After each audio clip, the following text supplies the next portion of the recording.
Wala yan. Wala yan sa kilingkingan. Oh. Ma'am, para akong matandaan sa matanda. Kung sabi mo, magsisimba ka, magsisimba kasi Sunday yun. Rice na mainit na isusubo mo, iluluwa, parang ganun. Hi guys! Ano na? So for today's video, ipapakita ko sa inyo anong laman ng PR package ko. So actually, nag-attend kami ng isang event. Ang cute ng event, very pink, very organized. Ang saya ng treasure hunt. So papakita ko lang kasi natuwa ako sa dami ng pag-giveaways. So ayan, eto siya. So usually naman, palagi tayo nakakatanggap ng PR packages. Ito kasi is very pink. Alam niyo naman, I love pink. So for today's unboxing, magkwento din tayo, sabay unboxing.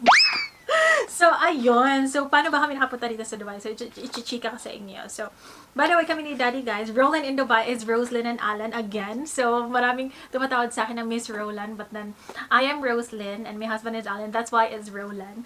So, ayun, nandito kami sa Dubai. Si Daddy initially, si Daddy, yung course niya is seaman. And then, ayun, ano na kami, 15 years. Yes, ganun kami katagal. Kasi 2011 kami. Today is 2026. So, ganun kami katagal. Yet, very happy pa din. Proudly say. Ayan, mga stickers. Kasali ito sa treasure hunt namin. Tapos may mga instructions dito. Which is sa mga pag-giveaways nila. Kasi minsan, ang daming pinapadala. Hindi ko alam paano gamitin. So, sa mga bath areas nila, ito yung ginagamit para easier.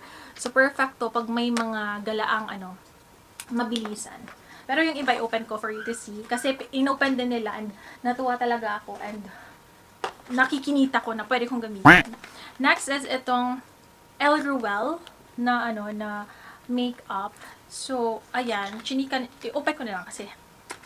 Ang cute pala ng scissors na siya. Mommy! Yes, baby!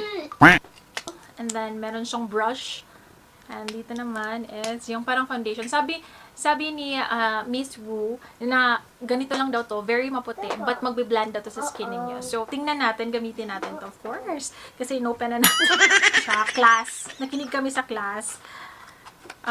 Before kami binigyan ng mga ganito. So, ayun. Kaya natuwa talaga ako. Ito, Noni Ampule. Actually, dalawa yung nakuha kong ganito. Because sa hunt, ako ng isa din. Maganda daw to, which is may ingredients na very maganda for the skin, which is maganda na siya gamitin. Bakit ang ganda niya mag-explain doon? Bango. Pinapasa-pasa to during the class. Oh, ito ang bango. Para siyang lotion. Pero sa hair siya ha. Perfume hair shampoo. Ito, shampoo and conditioner. Ito naman, natuwa ako dito. Instead na dami-dami mong gagamitin for like mag-hotel ka and everything. So, ito na. Isahan na daw to. So, isang grab lang. Lagay sa So, oil. Ito siya. Tapos, sino ka dyan? Nito, which is maganda din naman. Same siya ng Dior na lipstick ko. Or sabi niya, nakakapag-spoon daw ng product, which is very, very nice. And so, 15 years kami ni Daddy. Paano ba kami nagkakilala? So, ayan si Daddy, nag-message sa akin through Facebook. Yes. Through Facebook. And then, may friend kami na mutual. Then si Daddy is, pa ako noon college pa. Kasi si Daddy matanda yan sa akin. So, I'm very, very young when niligawan ako ni Daddy. So, eto next is Double Up Cream. Moisture Barrier. So, check natin mamaya. Kasi is tipong, alam mo yung chick boy type. And ayaw ko naman, alam mo, very, very strict yung parents ko. And then, strict yung parents. Tapos si Daddy, very chick boy type. Feel ko, hindi ako siseryosohin. So, hindi ako masyadong nagre-reply sa kanya. And then, ay, eto siya. El Ruel na ano to? Parang foundation yata to. Cushion. Very light dab lang. And then, ang kailangan mo. And then, blot. So, maganda daw tong cushion na to. So, because, parang pang baka saglit lang kami. Hindi naman ako siseryosohin. So, na magsimba sana ako. Magsisimba ako. Yung sa amin is, hindi siya sa city. Sa amin is Naga Cebu. I'm a Cebuana, si Daddy din. And then, yung sa amin is 1 hour from the city. Si Daddy kasi sa city siya nakatira. So, 1 hour yung yung travel. So, kinukulit niya ako. Sabi niya, magsisimba kasi Sunday yun. So, sabi ko, tsaka ko na ito mag-replyan. Tingnan natin kung pupunta ba talaga. So, from morning until gabi, hindi talaga ako nag-reply. So, mga 6 p.m. yung mass yata. So, nag-reply na ako 6 p.m. na. Sabi ko, oo. Sabi niya, samahan kita. Sabi ko, ikaw. So, iniisip ko, hindi na siya pupunta because ang layo naman. Tapos, tsaka kaka-confirm ko lang. So, na-shock ako, pumunta siya. So, dumating pa siya. So, nakamotor si Daddy. Alam mo naman, balingkin. Insert ko yung photo dito, ang gwapo ni Daddy.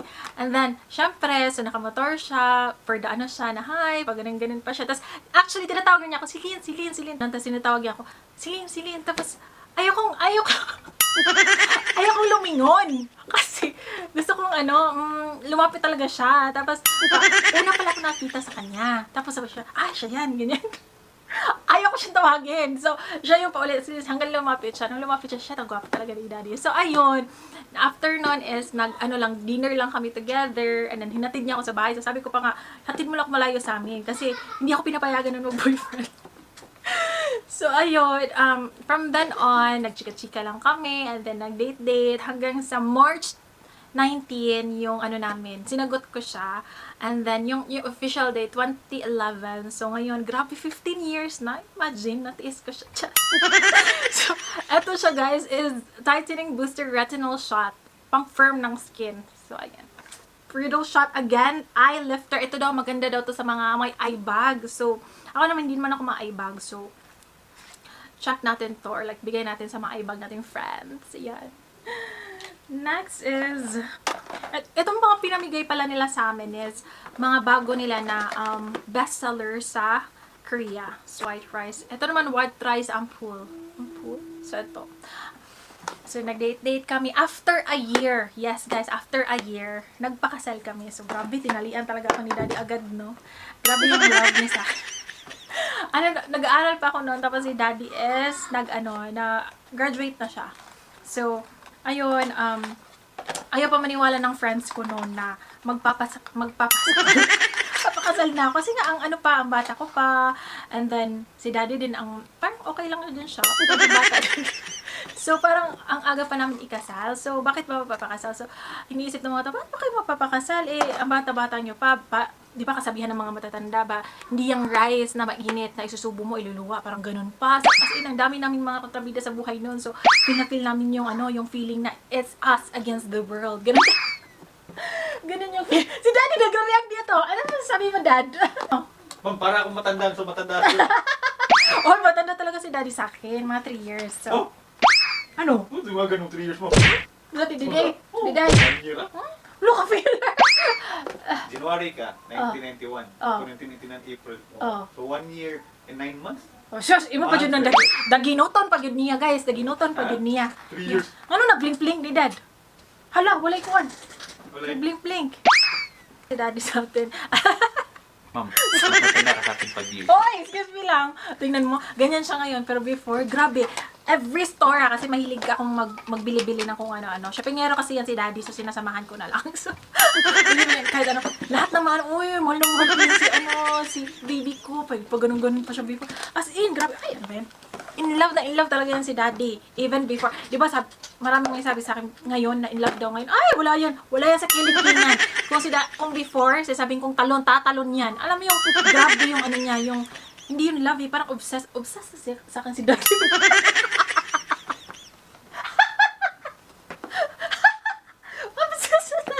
Si Daddy before, ay, ang cute nito. Ano to? Outer Will Double Shadow. Oh my God, ang cute. Tingnan niyo. Namin ni Daddy before. Love story. Love story. So, ayun, kung hindi lang talaga ako nag-reply sa hi niya. Naku, wala sana kaming 15 years at 2 baby ngayon. So, ayun. Ganun talaga, no? Imagine, kasi si Daddy before, guys, ang dami niyang babae. Mga siguro pang 100 na ako. 100 plus, ganun. Kasi ganun siya ano siya, parang Mr. Cebu. Ganun talaga. Riddle shot lifting. Sa mga ex si Daddy, mag-comment below. So, sa mga ex ni Daddy, guys, comment below. So, eto si Daddy, guys, chick boy talaga to before. Kaya ayaw ko talaga sa kanya. Kasi imagine mo, ang gwapo talaga. Insert ko dito picture ni Daddy. Ang gwapo ni Daddy. Kaya lang, yun na nga, kaya nag-iisip talaga ako, ba? Sasagutin ko ba to? Pero sila shot lifting eye cream, another eye cream, guys. So, eto, hiningi na to, hair ampule. So, huwag na lang natin buksan. Pero sa mga, alam mo yung, nawawala na yung hair mo, especially dito sa Dubai, maganda daw to at isa to sa bestseller. So, eto siya. Ayan. Ito siya. Nag-away kami noon. Siyempre, nag-away, tampuhan, and everything. So, of course, magpadala ng bulaklak, ganun, no? Oy, si Daddy, gumawa ng 3 pages of, love letter. Oh, di pa yan. Another away na naman. And then, hindi siya pagkabog. 12 pages of love letter. Ganon siya kailang, guys. Hello, taga-Naga. Hello, diha. Sa mga taga-Naga. Isa siya sa mga banggiitang kanang chick boy sa Cebu. Sa mga ex, comment below. Banggiitang kanang chick boy sa Cebu. But then, diri ragid siya na in love sa taga-Naga. So, naging tayo masayan eh. And ang pinakalas kay standard so brightening mask. So maka-bright baka ni siya no maka-bright. Maka-bright og skin. Kanang mo ni siya pila ka bukang sud upat. May 4 na sa loob. So i-try natin to laka. Thank you very much Lami sa flavor.